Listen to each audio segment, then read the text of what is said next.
சற்றுமுன் வெளியான தகவல். யுபிஐ பயனர்கள் விரைவில் யுபிஐ வழியிலான பண பரிவர்த்தனைகளுக்கு கட்டணம் செலுத்த வேண்டியிருக்கும் என்று சலசலப்பு மத்தியில் புதிய விளக்கத்தை வெளியிட்டுள்ளார்.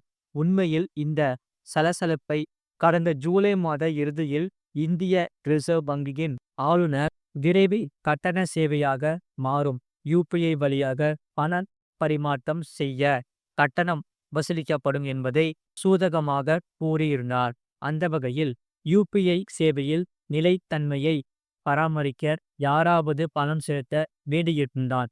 ஆனால் அதற்கு பயனர்கள் பணம் செலுத்துவார்கள் என்று அர்த்தமல்ல என்று ஆர்பிஐ ஆளுநர் கூறியிருந்தார். அந்த வகையில் ஜிஎஸ்டி கவுன்சில் பரிவர்த்தனைகளில் அடிப்படையில்தான் எடுக்கப்படுகிறது.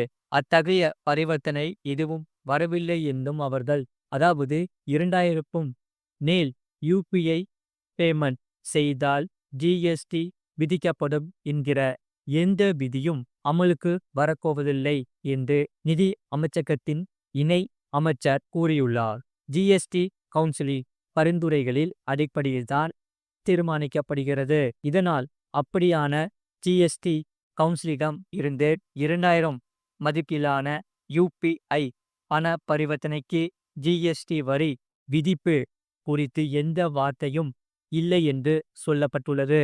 இது போன்ற செய்திகளை உடனுக்குடன் அறிந்து கொள்ள மறக்காமல் சேனலை சப்ஸ்கிரைப் செய்யுங்கள். மற்றவர்களுக்கு தெரியப்படுத்த ஷேர் செய்யுங்கள்.